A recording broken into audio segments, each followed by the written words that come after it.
Namaste, Namaste. and welcome to our new series, Savitri is the Message, with my beloved brother, Alok. Namaste. I will begin today with 3 passages where the word message appears. The first is on page 2 in Book 1, the Book of Beginnings. Arrived from the other side of boundlessness, an eye of deity pierced through the dumb deeps. A scout in a reconnaissance from the sun, it seemed amid a heavy cosmic rest, the torpor of a sick and weary world, to seek for a spirit, soul, and desolate, too fallen to recollect forgotten bliss. Intervening in a mindless universe, its message crept through the reluctant hush, calling the adventure of consciousness and joy, and conquering nature's disillusioned breast, compelled renewed consent to see and feel.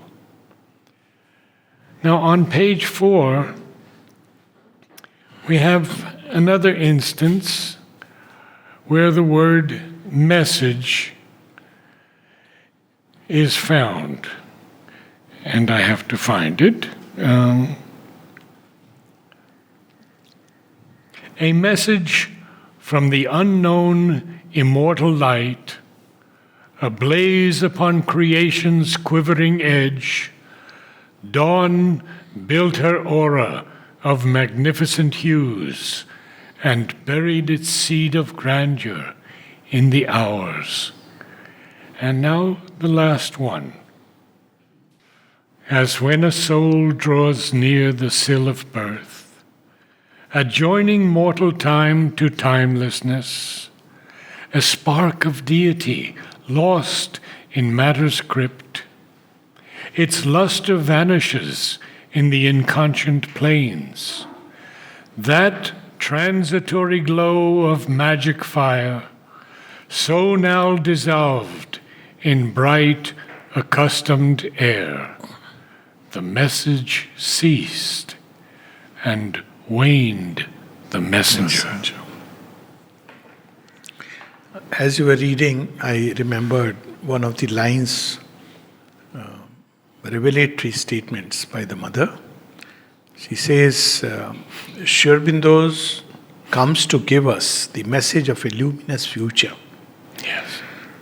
So in times as these, and in times as always, what was the option before man, humanity, since he began to dream of perfection? Since he began to dream of becoming conscious of the world around, of himself, one option was that, well, the world is as it is, it will be as it is, and accept it. And as Omar Khayyam said, make the most of what we yet can until we too into the dust descend.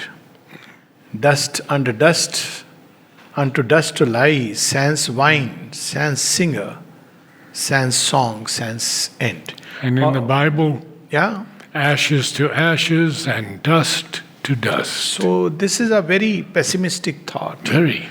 And it leaves us with no option with regard to this. Because we carry a dream. I think humanity is marked by a dream. Before it has the dream, it's more identified with the other kind from which it is emerging.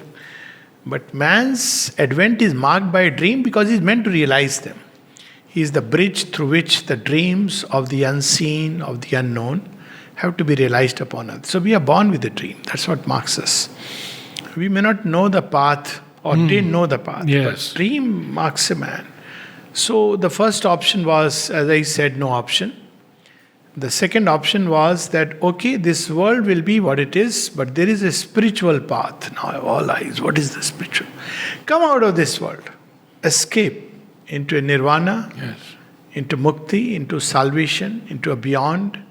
Maybe dwell with one of the Godheads in one of the great worlds. Well, it's okay for those who want to take that option, but it also looks like a no option because it makes a nonsense of the world. And the dream that man carries is not a perfection elsewhere. The dream that we inherit from somewhere is the perfection here. So, in one way, we are a double inheritance. One is we inherit the earth nature, parents, environment, society, and all the challenges and difficulties. And the animal nature. And the animal nature. And animals are quite nice sometimes. And we look at humanity. Much better than humans. At least they don't deceive you. You know what they are planning. Even. So this is one part. But we also inherit something else, and that's what Sri Aurobindo describes as the double soul in man. One is the surface soul, which is, where all this kind of inheritance is there. But there is a deeper soul which is soft wired to realize something beautiful upon earth. This aspiration, longing, yearning, thirst, call it whatever, seeking is characteristic of any awakened human being. So if we want to really know about a human being's real worth, it's not in his, credit card, nor in his visiting card. It is there in that little chip inside where the dream is unfolding. But you say the awakened man. Awakened, that's right. And there are so many in this world unawakened. Plenty. Unconsciousness is the bane of humanity. If you ask me, all the illness, all the problems, all the difficulties enter through the door of unconsciousness. And unconsciousness is okay, like ignorance is there. But what is worse is, just as with ignorance, arrogance makes it worse. Ignorance, everybody starts the journey but wants to come out of it. Wonderful. Unconsciousness is not the issue, but to think this unconsciousness is consciousness is where the problem lies. So this is one type, but in these two, amid these two choices, there is hardly any option. What does a person do who wants this earth to become beautiful, who wants a terrestrial perfection? It can be an existential crisis. At least in my life, it took an existential crisis. And I felt, what's the point of living?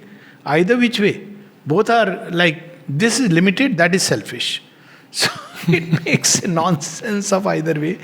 And then Sri Aurobindo entered, and I would say that he entered this earth at a time when man is looking for this hope, the reconciliation between his dream and what we call as so-called reality, beautifully described in Savitri, in the dream twilight, the double twilight, the book of double twilight. So there is the dream twilight of the gods, twilight of the gods. And there is a dream twilight of the earthly real.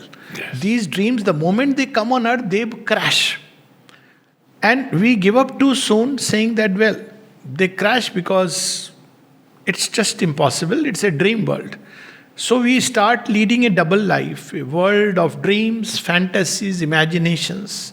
And there is a real world out here. So we create a division between the ideal and the practical. That's how mankind is lived. And any self-respecting person cannot lead a double life. It's impossible. After some time you start wondering, what are you doing? So it's in this age when I suppose mankind has become a little more conscious over a period of time due to the evolutionary process. The psychic being has developed over a period of time. So he seeks that reconciliation, that synthesis. Not this life as a preparation for the afterlife. This is how Vedanta has so far told us. This life is a preparation for a Sri Aurobindo uses the word post-mortem salvation. Yes. Some terms of Sri Aurobindo are amazing. Post-mortem salvation. One place he uses the word secular refrigeration. So that's not what we want. As if this life is only preparation. Then who thrust us here? So, Sri Aurobindo comes to give us the perfect answer that man can ever conceive. And this answer is not a philosophical and intellectual answer. Let me just say that. This is an answer he sought and found the way and gave us a way. If it's just an intellectual synthesis, then there have been people who have tried to synthesize in various ways.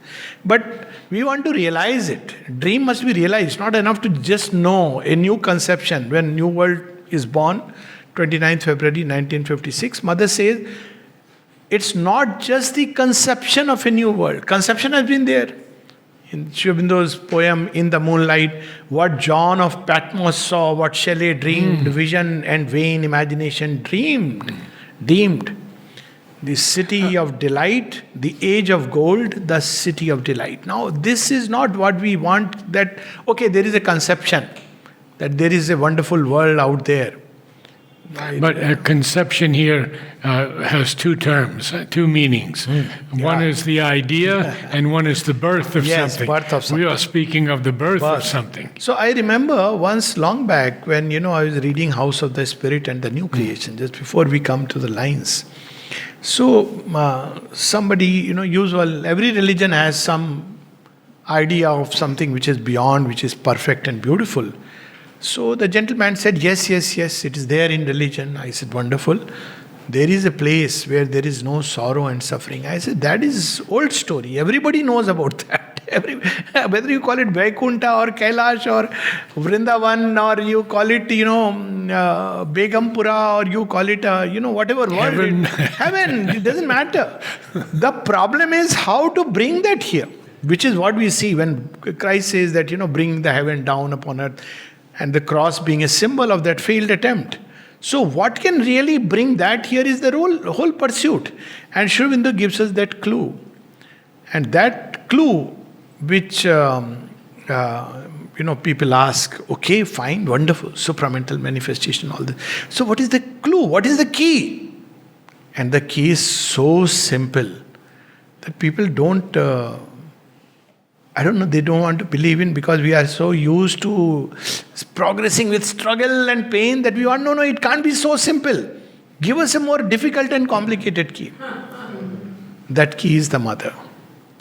And he says that in so many words, that the key to when he was asked by Nirodha, he says, there are two keys to this yoga. One of the central keys to remain psychically open to the mother. That's it. So he asked, what is the other key? He didn't feel necessary to give the other key. And he adds, when Nirodha asked him, what is the other key? You mentioned two keys but gave only one. One is enough. So he said, aspiration for the divine life, because it will assist not aspiration for beyond, not aspiration for escape, not aspiration for make my little life very happy with my children and grandchildren and great-grandchildren. One day I will have a big photo frame with all of them around. Not that. This is the challenge we all have. Never to give up. Yes. Always to slog on. And I remember Aurobindo Basu telling me once, it is hard slogging discipline. And Sri Aurobindo says, it's a very difficult Stick on, road. hold on. Yes. Endure and have faith. So you see, the beauty is what the lines that you read. Where is the hope? Hope is because of the messenger who comes. Yes. Hope is not because of anything in us. There is a very nice line in Ramayana. So Tulsidas says, if I look at myself, there is no hope. But if I look at your grace, I am always filled with hope. Ram so Swami kusevak moso. So something very similar, that hope is not because if you look for hope in humanity, in politics, in legislation, has there been a bill passed that divine life will be created upon earth? It will be hopeless. But if we look at the fact that the divine is immanent in matter, that he is progressively disclosing himself. And not only that, as the mother says, a special help has come. We are entering the centenary year, 150th year. This is a message of the mother, where she says that Sri Aurobindo's help is there, an exceptional help for those who have to go beyond. And in this centenary year, that is 100 years she speaks of, something similar applies. There is a very exceptional help which is there help us. That's the whole purpose of these moments. So the hope is because the divine is, the hope is because of the soul is, it's immortal, it refuses to die and give up, and hope is because the Divine Mother is in our midst. So, and we have to see in ourselves and really find within us that we have been called here by the Divine Mother for her work of transformation. Don't think you have been called here accidentally by the birth of your parents gave you or anything. No. You came from above to do her work here on earth and realize her vision and Sri Aurobindo's vision.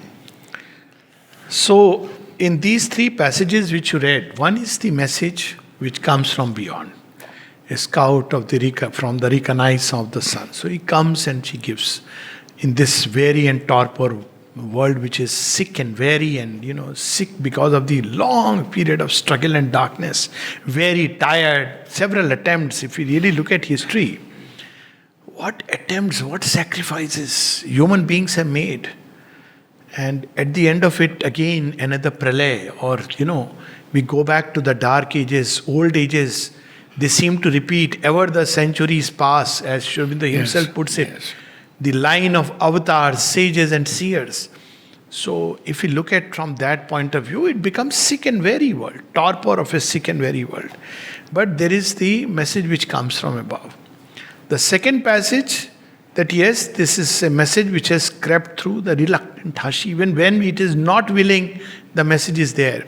And the third passage, which seems to be a little, closing in on a not disappointing note, but cautioning us that the message ceased and waned the messenger. Yes. So the important question is, why does the light withdraw, and what we can do from our side? So there is something which the divine does. He has done the work, given us the message, the hope, the help, the power to go through that whole process, the grace, the love. But there is something which we also need to do, because it's a evolution. It's not magic. It doesn't really. Magic is like temporarily you feel, it's like a feel-good factor. You go do a 10-day course and you say, it was very nice. You're the same old person after that. You're the same, because 10 days you have no mobiles, you have no this, no that. Plus you have paid money. So you need to better feel good. After all, who would feel happy after paying 10,000 rupees and say, well, nothing happened? You'll feel like a stupid person. So, you better feel good. But Savitri, 300 rupees lifetime. Or lifetimes. So here Sri Aurobindo describes in the same book, as the dawn is, is the symbol dawn. Breaking the message. through, yes. So, Savitri, the Divine Mother is upon earth. That is the hope. And what she has brought for us, that we must first see. This is on page 6, connecting with the lines which you beautifully read. Page 6. First, there is a beautiful description of, there are 3 ways that the divine teaches us. It's the same thing in education. Sri Aurobindo has brought out in education the 3 methods. Word, influence, example. So word is there. They have given us the word. Then there is the influence. The atmosphere has changed. The new consciousness, all this there. Then God's own example, personal example.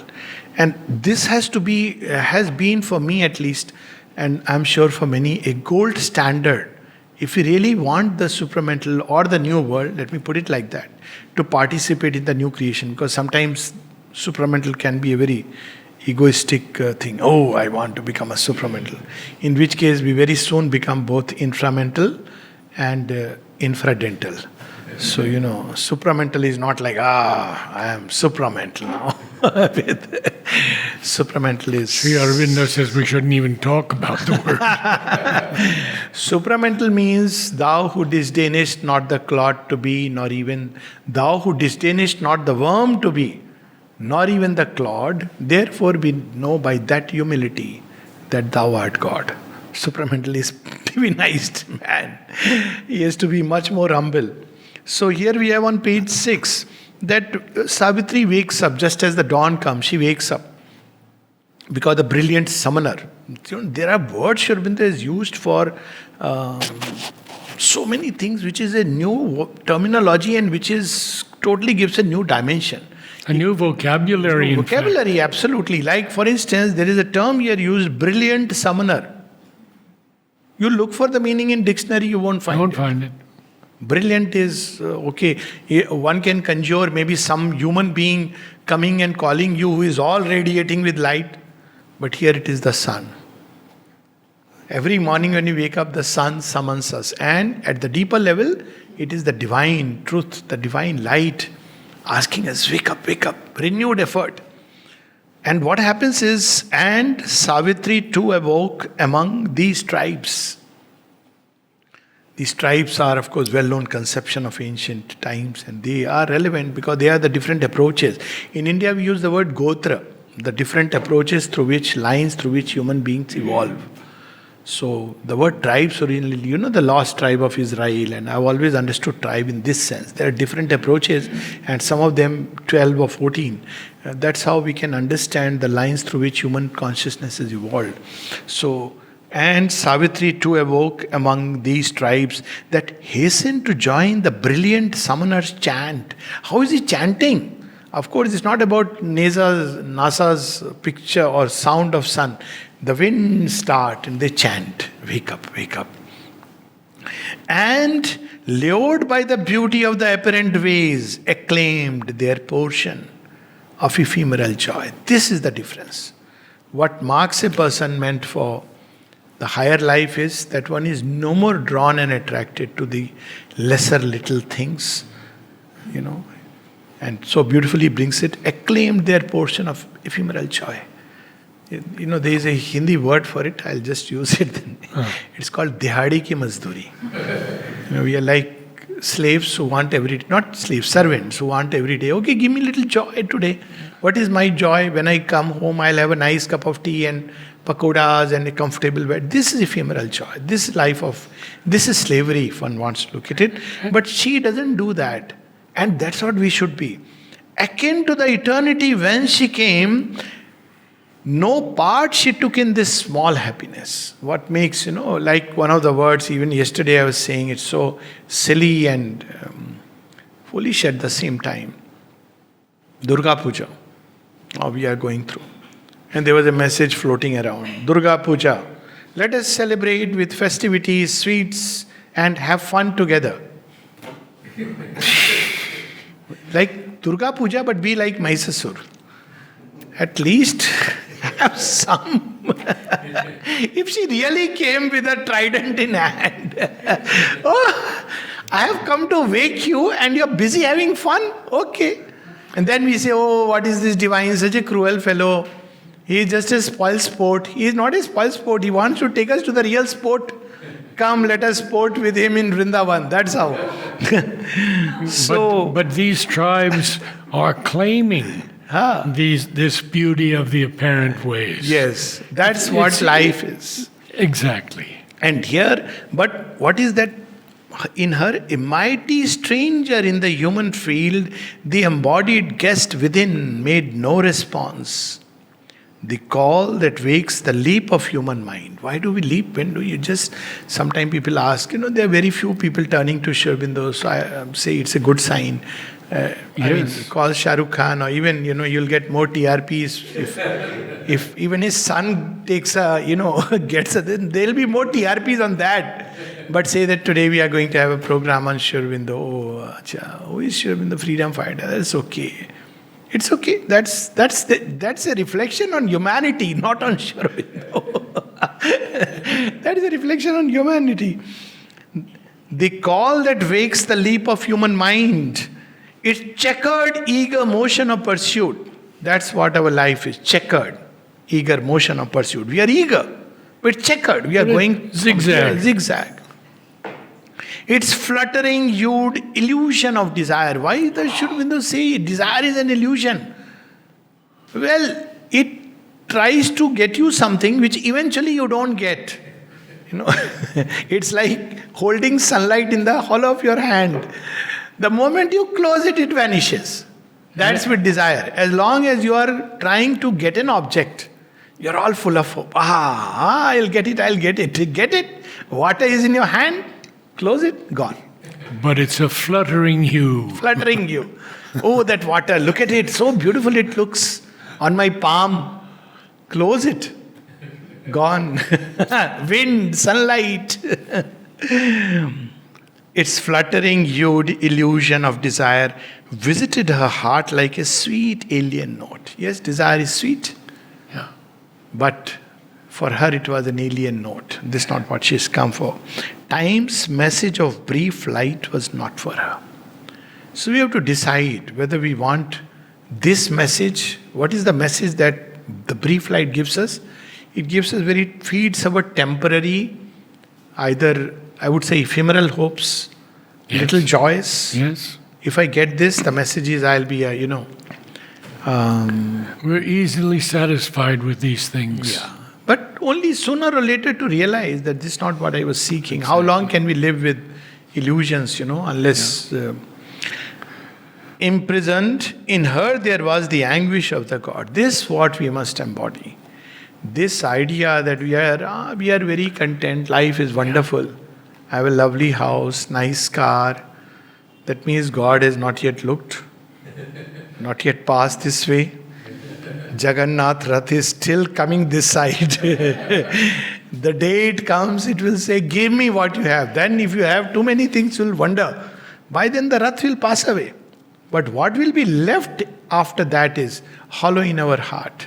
We'll have everything, but nothing we'll be able to enjoy.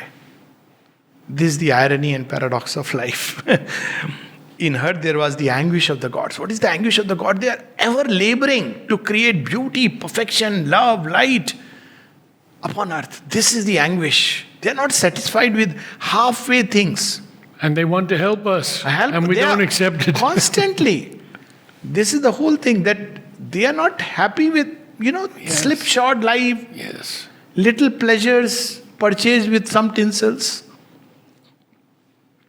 A vast and in her there was the anguish of the gods, imprisoned in our transient human mold, the deathless, conquered by the death of things.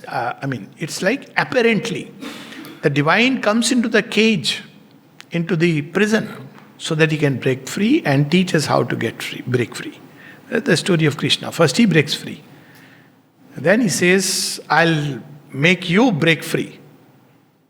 So this is the whole story, that she comes, the deathless, conquered by the death of things. All the avatars Yes. have had to give their lives for us. I was reading yesterday Bhavani Bharti. What a power, what a wonder. This is his life. A vast nature joy had once been hers, but long could not keep its golden heavenly hue or stand upon this brittle earthly base. So this is the problem of the higher consciousness being embodied by humanity. This is the work which is going to go on. And we see that the Divine Mother in 40s, when the children came, and subsequently with the coming of Pranabdha and many other things, one of the last activities that started in a certain sense, school and then the physical education department. And she would pour so much of all her talks in the playground subsequently. And she was pouring so much energy for 6-7 years. Then she withdrew till the supramental manifestation. Why? Because she knew that supramental manifestation can come, but in 40s she had seen that Yes. even delight, the world of delight was ready to come.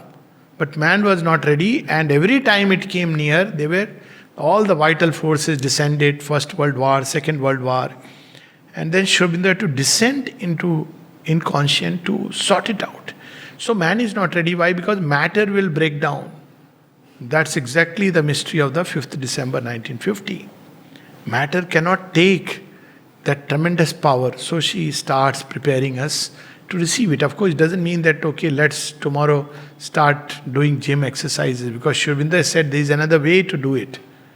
There are two ways. One is the classical way, and there is another way. Spiritual consciousness itself can change our physical body and matter. And then comes these lines. The proud and conscious wideness and the bliss If there is any cause for pride in man, it is this, that he can grow even as the gods. If at all there has to be a legitimate pride. The calm delight that weds one soul to all, the key to the flaming doors of ecstasy. This is what she got. Take it. In fact, somebody asked that mother could give it. He said, yes, he could just give it. The supramental word, she could just create like that. The whole journey, epic journey and yoga and sadhana is because we are not ready. The whole journey. So even in Tokyo, even in Japan, she tried to do that. One convert, the Asura of falsehood, and then even she tried to just give it just like that. But those who received, they went crazy. They said, "Oh, I can't. I am no more tied to that little country. I am no more, tied to."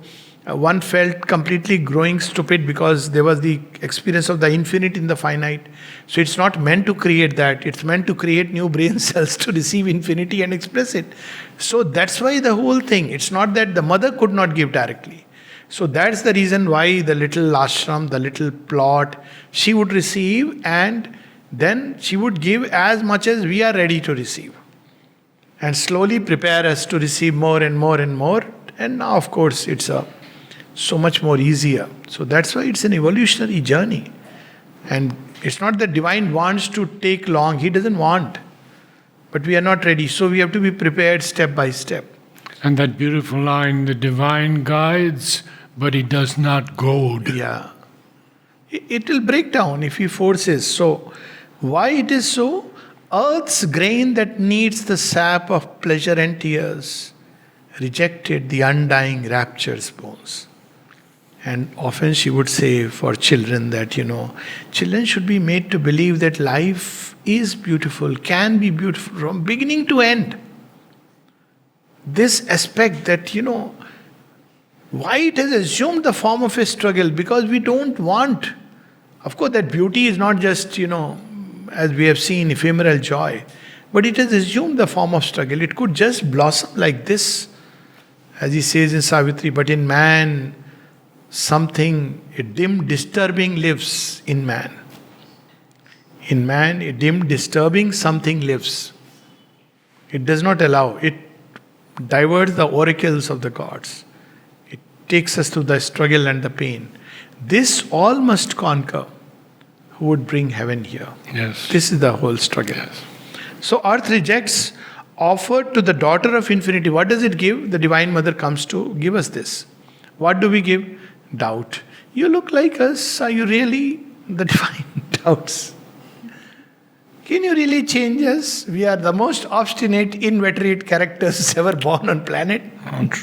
And she would say, I have changed apes and zebras. Who are you? But that's how. Offered to the daughter of infinity, her passion flower of love and doom she gave. In vain now seemed the splendid sacrifice. This is the sense of vain the messenger. Yes. Yet its message crept through the reluctant heart. Something is done. It leaves the prescience of a marvelous birth which is to come. And then we have these wonderful lines, which is a long passage. Hard is it. So what she came to give, herself and all she was, she had lent to men. Hoping her greater being to implant and in their bodies, lives acclimatize, that heaven might native grow on mortal soil. Sometimes people ask, what are you doing in Pondicherry? And I say, we are acclimatizing ourselves. You cannot, but I'll tell you, it's a fact. Anybody with little sensitivity can feel the difference of atmosphere. You just move around, nothing. You're not doing anything. You feel that atmosphere. You feel spontaneous happiness in spite of everything. And even if you don't, everybody goes through their ups and downs. But just step out. Go 10 kilometers away. Go to Villupuram and see how you feel. It just needs a little sensitivity. It's not that you cannot contact. She is within. That's a different story. But in the most material, acclimatize so that we get used to it. And we get so sensitive that the moment we know that this atmosphere is so contrary to that influence. Yes. just keep it out. I have an interesting story about acclimatizing. In the years that I was here in the very early 1960s, Parichand was trying to grow roses, hybrid roses, not our wild roses. He would bring in 50 or 100 and they would all die. Then he would bring in another group and they would all die. And he went to Mother, and Mother said, "You have to keep trying until they can acclimatize themselves to this climate, and then you will be able to grow roses." Wonderful. So the message is keep coming. Go to the samadhi, sit even if you feel nothing. Of course, anybody will feel something. When I was in the Till we acclimatize. when I was working in the gardens of the Matrimandir, I had a very difficult time because of the heat, the insects, the lack of electricity, water, food, everything. And I used to say every time I introduced a new plant, if I can make it here, you can make it here. And the plants would make it Absolutely. easier than I. Yeah, absolutely. So this is the whole challenge, herself and all she has given. The divine first does his bit, and then he asks us to do our bit. When the mother says to give yourself, she has already given herself to us, to earth, and everything. Now she says that little support, little help. Hard is it to persuade earth nature's change. Why? Mortality bears ill the eternal's touch. It fears the pure divine intolerance. Now look at that word, intolerance. Many such words, which are generally used in a negative sense. But Sri Aurobindo has given them an absolutely new sense. If you see the dictionary meaning of this word, it is not in a good sense, But Sri Aurobindo says divine intolerance. Once he catches us, we may, as somebody asked, how are people initiated here? So, this used to be the old time sadhaks. Oh, how are they initiated? Mother catches their choti. Choti is what? It's a symbol of pride, huh? I have a choti. You are the Brahmin, not just a Brahmin, you are a Pandit. So she catches the choti. Now I have your. So you try to say after some time, oh, no, please let go. You try to let go, you see the choti will pull you and you will feel so miserable. So she won't let you go because the choti is in her hands. So this is how it is, that it fears the divine intolerance. It murmurs at its sorrowless happiness. How can it be? Yeah. Why? Because we don't understand even that joy that comes from the deeper contact with the divine. And very often we're too in love with our sorrow. Yeah, absolutely. See, that's why so many HMB music sale of all this Mukesh Purane Gane and all this, Why? Because there must be some sad songs. Then only we feel, okay, there is a mood in man which loves sadness and it springs from the sentimental being. I have often wondered why all romantic tales end in sadder note, because they spring from there, But love needs to be strong. It need not end in sadness. If it is strong, and Sri Aurobindo said, and Mother has also said something similar, that in these vital parts you need to be wide and strong to bear that power. But it comes from a very romantic note, so very soon it tends to turn into, because that's where it tends to go back to feed. If all is beautiful, then something is amiss. All is beautiful means so wonderful. There is a wonderful harmony. So, almost with hate repels the light it brings. It trembles at its naked power of truth and the might and sweetness of its absolute voice. This is something to be really, really seen. I have seen people, and I have often asked them, because it's a phenomenon I have observed. People go to this Baba, that Baba, even that, fellow with the parrot sitting there and showing. And they'll believe it all. Huh? Every Baba, they'll do namaskar and whatever Baba tells them, that Baba told me. The moment you tell them about Sri Aurobindo, but what is the proof? how do we know this? I said, see, all these Babas, even your ignorant parents, you believe blindly, isn't it? All the teachers who told you whatever X, Y, Z you believe. But when it comes to Sri Aurobindo, the doubt comes. And when you look at Sri Aurobindo's life, the only one where, you just cannot doubt when you look at a life of complete sacrifice. The way he has lived, page by page to the dim children of earth were given. Can we ever imagine 36 volumes sitting with the kerosene lamp and writing? Later on, a little lamp has come up. Why was he doing all this? He had no reason to do it. He was living in that bliss of Brahman. The only life with this kind of sacrifice. Of course, Krishna, Rama, that avatars.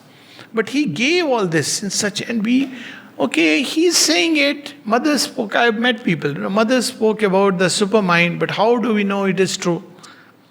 I said, well, with your little mind, only truth you can know is the truth of the moment, and that too very imperfectly. Even the past we do not know. That it's truth we don't know, because we see surfaces. So how do we know the truth of the supermind? Well, either you take it that she has said, of course, indirectly we can say the changes that have occurred, etc. But if you want to be a hardcore rationalist, you will still say, how do I know? Well, yes. Go into the lab and experiment and see, experience it. That's the only way. That's what Sri Aurobindo did. He said, I'm experimenting more than any scientist. Any scientist. So that's the only way. So, but nowhere else. Any Baba who will initiate with any bhajans, I'll get moksha, and such a belief, even after that person is convicted, still, you will see that the channels will keep running the show. Yeah. I sometimes watch this astrophysicist, Neil deGrasse Tyson, and he's a brilliant man, no doubt about it. And yet, when someone has a near-death experience, and he tells this whole story of how he has seen this place, but he had to come back to Earth, Neil deGrasse Tyson says, I don't disbelieve you, but prove it to me. There's the mind. That's the mind. The doubting mind. Equally, if somebody would ask him, prove it to me, it would be as difficult. It's not easy. You have the equipment and everything at your disposal, so you see the distant stars and measure their, But if somebody said, no, prove everything to me, and that too a kindergarten student.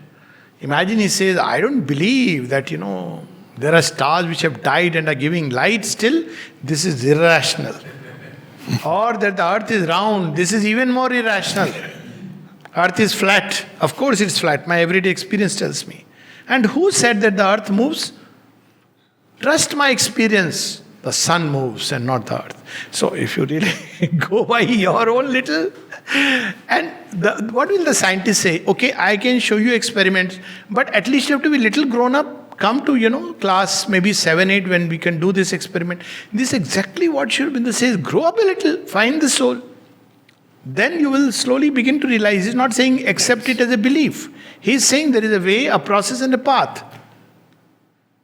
In other words, like today we say, grow up man, grow up, be a man. Don't just live on the platform of belief and disbelief. Take the pilgrim staff of faith and take the journey of yoga with the torch of aspiration. Just few more lines then maybe.